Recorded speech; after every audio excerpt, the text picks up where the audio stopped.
Hello everyone, welcome to Bladekid's Beyblading Gym. I'm your host, Bladekid, and today I got something real interesting for you.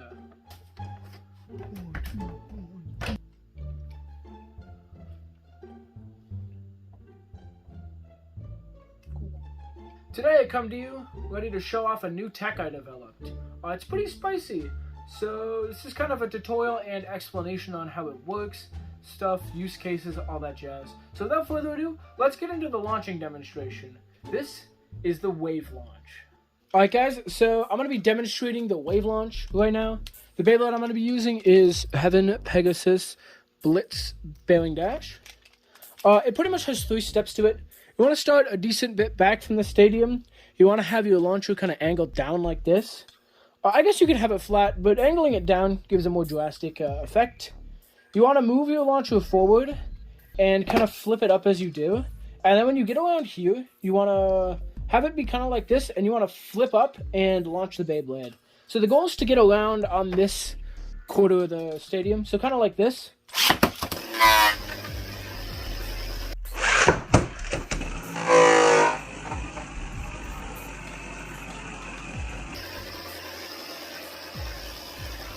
So that's kind of the essence of the wave launch.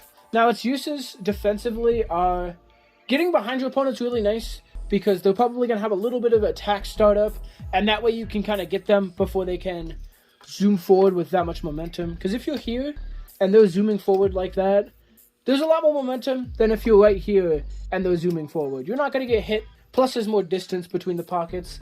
You can get behind them. It's pretty good. And if they're expressly going for like a right off the bat KO, flipping above them can lead to self-KOs from the opponent. So that's kind of what I've been using the tech for the most part. And feel completely comfortable to aim for that back wall too. Just don't break it. I wouldn't recommend like trying to hit the wall, but like that's typically, you know, what I aim for is that back wall. I think the hardest part of this tech, besides the angle, is getting the airtime required to actually, like... Because the biggest mistake I see is people doing kind of like that, where they do get the wave launch, but they land kind of like here. You do really need to get that airtime. And it just comes with finesse, practice, and intuition. You'll get it down. So on top of the wave launch, I actually discovered another cool technique with the wave style of launching. I call it wave dropping, where you kind of... You don't flip it, you don't move it forward, you just kind of launch like this. And what that does...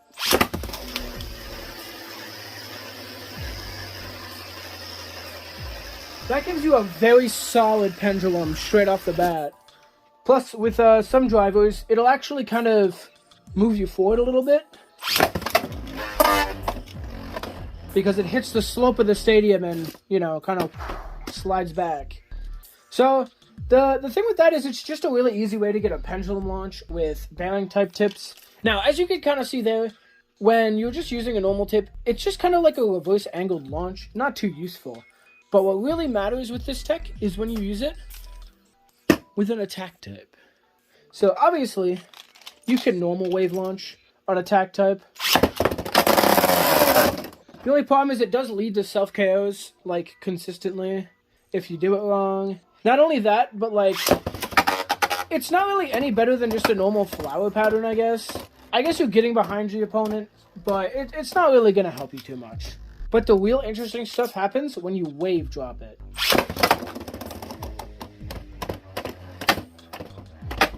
Now, for anybody who didn't notice, I'm going to do that again, and let's see if you can spot the interesting part. Did you catch it? Take a look at this slow-mo shot. As you can see, my dragon just zooms forward right at the beginning of the match towards the opponent. It does still have that attack type startup, but it's more at the end. That is the crux of this tech, is that it zooms you forward. Not only that, but it still leaves you with a really good flower pattern if you perfect it. The broken part about it zooming forward like that is you mitigate the long startup on, you know, less than ideal attack launches. As you can kind of see, there is that long startup right at the beginning. I'll kind of slow motion it so you can see that again, but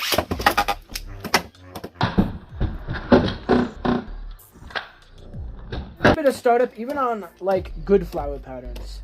What this does is it pretty much removes that startup and lets you do a snipe right off the bat without pretty much any risk to yourself.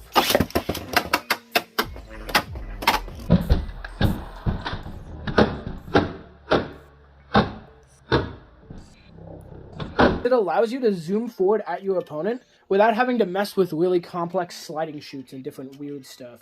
It's a pretty consistent way to get the first strike, and it's just a very good tech overall. Now, a couple things. It is pretty easy to self-KO if you don't have the angle right, and you do kind of have to hit your opponent with that first strike. If you don't, you're just going to do a normal flower pattern, but it's even going to take longer to hit them, just because you're now behind them instead of zooming towards them from the front. So keep that in mind. But yeah, if you manage to get that first zoom strike,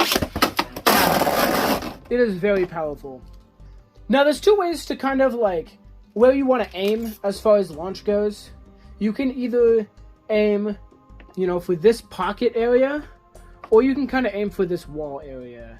So it looks the same, but trust me, it's different. If you angle it at this wall, it'll hook over to this direction, but you do got to be careful because it does set up for a lot of self-KOs if you mess up the angle just a little bit. That could have very easily been a self-KO. Another way you can launch it is aim for kind of like the middle of the pocket here. It sounds crazy, but watch.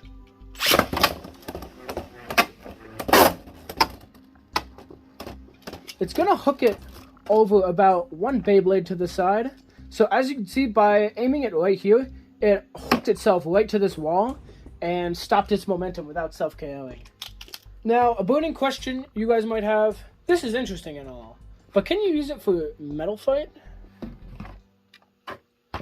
Well, I guess we'll find out. It appears so, and I think it's even more effective here, though it is more difficult. If you take a look, the Beyblades are a lot smaller, which means you have to be a lot more precise, but it also means you have a lot more wiggle room with it. Plus, I find that just hooking it like that gives it a perfect flower every time. Yeah, as you could see, it zoomed forward and was able to get a very strong first strike, and then it was able to just kind of, work off that and knock it out pretty fast. But yeah, that's kind of the tech. It's just like that. Wave dropping is, pretty cool. Now, I will say it is pretty different from a normal wave drop, because a normal wave drop is either just a normal reverse launch or a pendulum launch, depending. Wave launching is more of a stamina thing. So I thought I'd give wave dropping a unique name when used with an attack type. And because it kind of dashes forward, I think I'm going to call it a wavedash. I know it's a pretty original name, but yeah, I thought it fit pretty well. Now, of course, I didn't really mention it, but, normal wave launching is a metal fight thing as well, but I don't know if it has quite the applications as, wave dropping and MFP does. Like, look at that! Just look at how fast it was able to get that first strike. That's insane. Alright. Feel free to use this in tournament. I guess call it whatever you want, but I'm calling it the wavedash for now. But with that said, I guess I'm finishing up this demonstration. Well, Bladers, this has been the first episode of Blade Kid's Blading Gym. Thank you guys for stopping by. I hope you learned something new. I sure did. Make sure you hit that subscribe button, the like button, all the works. Share this tech with some friends. Share this video around the community if you want to. I plan on making some more videos community-wise, but it all depends if I'm lazy or not. Thanks for watching. Blade Kid out.